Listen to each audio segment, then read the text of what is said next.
ہیں کہ مصطفیٰ ذات یکتا آپ ہیں، یک نے جس کو یک بنایا آپ ہیں یا رسول اللہ۔ آب و گل میں دے دیجئے، آب و گل میں، آب مینس پانی اور گل مانا مٹی، آب و گل میں نور کی پہلی کرن یا رسول اللہ۔ آب و گل میں نور کی پہلی کرن، جانے آدم جانے حوا آپ ہیں، اور آپ جیسا کوئی ہو سکتا نہیں۔ یہ دو تین کتاب پڑھ کے just like my Big Brother کے نعرہ لگانے والے سنیں، آپ جیسا کوئی ہو سکتا نہیں یا رسول اللہ، آپ جیسا کوئی ہو سکتا نہیں، اپنی ہر خوبی میں تنہا آپ ہیں، اور آپ کی طلعت جو دیکھا جان دی یا رسول اللہ، آپ کی طلعت جو دیکھا جان دی، قبر میں پہنچا تو دیکھا آپ ہیں۔ یہاں دیکھ کر جان دے دی، قبر میں پہنچا تو دیکھا مصطفیٰ آپ ہیں، اور آپ کی خاطر بنائے دو جہاں۔ ہمارے پڑوسی ملک کے ایک مفتی صاحب قبلہ کو یہ مصرع سمجھ میں نہیں آیا، وہ کنفیوز ہو گئے ہوں گے، لیکن پھر بھی انہوں کو رجوع کر چکے ہیں۔ آپ کی خاطر بنائے دو جہاں یا رسول اللہ، آپ کی خاطر بنائے دو جہاں، اپنی خاطر جو بنایا آپ ہیں، اور آپ کی رویت ہے دیدار خدا، آپ کی رویت ہے دیدار خدا، جلوہ گاہ حق تعالی آپ ہیں۔ اور مقطع میں شیخ عرض کرتے ہیں، پہلا مثلا بد ہیں تو آپ کے ہیں، بھلے ہیں تو آپ کے، ٹکڑوں سے تو یہاں کے پلے رخ کدھر کریں، سرکار ہم کمینوں کے اطوار پر نہ جائیں، آقا حضور اپنے کرم پہ نظر کریں، اور تیرے ٹکڑوں سے پلے غیر کی ٹھوکر پہ نہ ڈال، جھڑکیاں کھائیں کہاں چھوڑ کے صدقہ تیرا، اور یا رسول اللہ تیرے قدموں میں جو ہے غیر کا منہ کیا دیکھیں، کون نظروں میں جچے دیکھ کے طلبہ تیرا، اور مفت پالا تھا کبھی کام کی عادت نہ پڑی، اب عمل پوچھتے ہیں ہائے نکما تیرا۔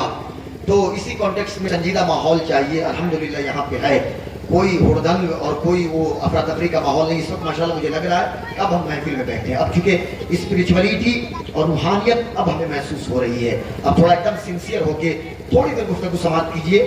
چونکہ حضرت صاحب قبلہ کہ انہوں نے بڑا اچھا ایک شعر پڑھا، میں کمرے میں موجود تھا، میں سن رہا تھا کہ آج ایک سوال ہم سے کیا جاتا ہے کہ غلام غوث قادری صاحب، یہ نوشاد صاحب یہ بتائیے کہ اسلام میں تو دو ہی عید ہے، ایک عید الفطر ہے، ایک عید الاضحیٰ ہے، یہ تیسری عید کہاں سے آ گئی؟ ہم نے کہا کون سی تیسری عید؟ ذرا غور سے سنیے گا تو بات سمجھ گا، آپ انٹلیکچوئل ہیں، آپ دانشور لوگ ہیں۔ انٹلیکچوئل بھی تو کئی طرح کے لوگ ہوتے ہیں، ایک ہوتے ہیں صحیح معنوں میں انٹلیکچوئل ہوتے ہیں، اور ایک ہوتے ہیں سو کالڈ انٹلیکچوئل، یعنی تتھا کتھت بدھیمان۔ تو تتھا کتھت بدھیمانوں نے تو جتنا نقصان پہنچایا ہے اتنا دوسروں سے نقصان نہیں پہنچا ہے، اور مسلمانوں میں تو کچھ ہمارے نوجوان سیلف ڈکلیئر انٹلیکچوئل ہیں، یعنی خود پہ دانشوری کو مسلط کر لیا ہے، یعنی خود پہ دانشوری کو مسلط کرنا کہ صاحب مجھ سے زیادہ تو کوئی جاننے والا ہے نہیں، تو سارے لوگ سماعت کر رہے ہیں۔ تو کہا گیا کہ بھائی یہ تیسری عید کہاں سے آ گئی؟ ایک تو میں نے کہا کون تیسری عید؟ تو کہنے لگا ایک تو عید الفطر ہے، ایک عید الاضحیٰ ہے۔ یہ جشن عید میلاد النبی کہاں سے؟ آپ کے یہاں بچہ پیدا ہو تو جشن عید میلاد النبی، کوئی انتقال کرے تو عید میلاد النبی، جاب لگے تو عید میلاد النبی، پہلی تنخواہ حاصل ہو تو عید میلاد النبی، ربیع النور شریف ہر لمحہ عید میلاد النبی، ربیع الغوث ہو عید میلاد النبی، رجب ہو عید میلاد النبی، شعبان المعظم کا مہینہ ہو عید میلاد النبی، رمضان میں تراویح ختم ہو عید میلاد النبی، قرآن کی تلاوت ختم قرآن کی محفل ہو تو عید میلاد النبی، سیرت کانفرنس ہو تو عید میلاد النبی، یعنی کوئی بات ہو تو عید میلاد النبی۔ یہ تیسری عید کہاں سے آ گئی؟ حالانکہ ایسے جاہل شخص کو جاننا چاہیے کہ حضور نے جمعہ کے دن کو بھی عید کا دن قرار دیا ہے، اور یہ بھی حدیث شریف کے اندر ہے، حدیث شریف کے اندر یہ بھی ہے کہ جس دن مسلمان ایک گناہ نہ کرے، یعنی اس کی ایک وقت کی نماز نہ چھوٹے، جس دن ایک بار جھوٹ نہ بولے، غیبت نہ کرے، چغلی نہ کرے، کسی پہ بدنگاہی نہ کرے، یعنی جس دن مکمل طور سے اپنے وجود کو گناہوں سے بچا لے اللہ سے ڈرتے ہوئے، وہ دن بھی اس مسلمان کے لیے عید کا دن ہے، جشن کا دن ہے، خوشی کا دن ہے۔ لیکن چونکہ مجھے جواب دینا تھا اس کو روحی صاحب قبلہ، تو میں نے پلٹ کے پوچھا کہ یہ بتاؤ کہ تم کہتے ہو کہ اسلام میں دو ہی عید ہے، کہاں رہتے ہو؟ کہنے لگا حضرت میں تو رہتا ہوں طائف میں۔ ہم نے کہا کیا کرتے ہو؟ کہنے لگا حضرت پلمبر کا کام کرتا ہوں۔ میں نے کہا مجھے لگا کہ اسلامیہ یونیورسٹی مدینہ میں پڑھتے ہو یا مکہ کی ام القریٰ یونیورسٹی میں پڑھتے ہو۔ ام القریٰ میں تو ایڈمیشن نہیں لیا، اسلامیہ میں تو ایڈمیشن نہیں لیا، آپ تو پلمبر صاحب ہیں۔ آپ کو کس نے سمجھا دیا تیسری عید کے بارے میں؟ 23 سپٹمبر، ابھی سعودی میں آپ رہے ہوں گے عرب میں، تو 23 سپٹمبر کی تاریخ تو آپ کو پتا ہے۔ کہنے لگا ہاں حضرت 23 سپٹمبر جانتا ہوں۔ ہم نے کہا ذرا بتاؤ تو صحیح، طائف ہو، جدہ ہو، قسیم ہو، ینبو ہو، حائل ہو، بدر ہو، آبا ہو، تبوک ہو، دمام ہو، یعنی عرب کا کوئی ریاض ہو، کوئی بھی علاقہ ہو صاحب گلیوں کو لوگوں نے سجا دیا, یہ چھوٹی چھوٹی جھنڈیاں لگا دی صاحب, وجہ کیا ہے تو کہا عید وطنی ہے, یعنی الیوم العید الوطنی للمملکت العربیہ السعودیہ, یعنی مملکت عربیہ سعودیہ کے لیے 23 سپٹمبر عید وطنی ہے. ہم نے کہا بھائی عید وطنی کیوں ہے؟ جدہ کی سڑکوں پہ عربی خواتین ہاتھوں میں فلیگ لے کے یعنی ملک کی پرچم لے کے مرحبا عید وطنی اور عید مبارک عید وطنی یعنی عید وطنی کی مبارکباد پیش کر رہی ہیں. جدہ کی سڑکیں ہو, طائف کی سڑکوں پہ ہم نے دیکھا, مکہ کی سڑکوں پہ دیکھا, آبا کی سڑکوں پہ دیکھا, قصیم میں دیکھا, حائل میں دیکھا, بدر میں دیکھا اور مختلف قطیف میں دیکھا, یعنی عرب کے مختلف علاقوں میں. ہم نے کہا یہ بتاؤ 23 سپٹمبر کو یہ کون سا تمہارے لیے عید وطنی ہے؟ کہنے لگے 23 سپٹمبر ہمارے لیے انڈیپینڈنس ڈے. ہم نے کہا نہیں جھوٹ بولتے ہو, 23 سپٹمبر تمہارا انڈیپینڈنس ڈے نہیں ہے بلکہ 23 سپٹمبر تمہارا قبضہ ڈے ہے. 23 سپٹمبر 1932 کو, 23 سپٹمبر 1932 کو ایک تحریک جو بہت برسوں پہلے اٹھی تھی, یہ تحریک جب چلی ہے اور یہ چلے ہیں مکہ مدینہ پہ قبضہ کرنے کے لیے. نجد و حجاز میں اس وقت ٹرکیوں کی خدمت تھی, مکہ کے خادم ٹرکی تھے, مدینہ شریف کے خادم ٹرکی تھے. ٹرکیوں نے دیکھا کہ ہماری وجہ سے حرم کی حرمت پامال نہ ہو, مکہ میں کسی کا خون نہ بہایا جائے, مدینہ میں کسی کا خون نہ بہے, اس وجہ سے وہ لوگ خاموشی سے وہاں چلے گئے. ان لوگوں نے قبضہ کر لیا مکہ مدینہ پہ. اب کہتے ہیں 23 سپٹمبر کو عید وطنی کے طور پہ سیلیبریٹ کریں گے. ہمارے لیے یہ دن سیلیبریشن ڈے ہے, یعنی یہ عید وطنی ہے.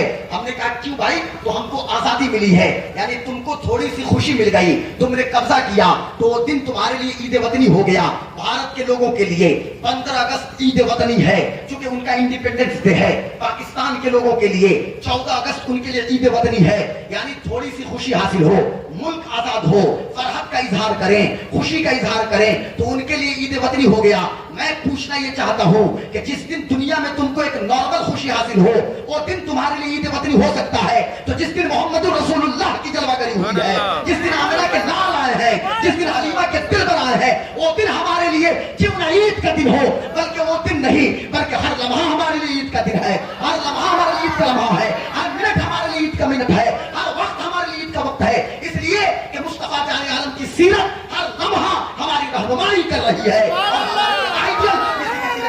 رسول اللہ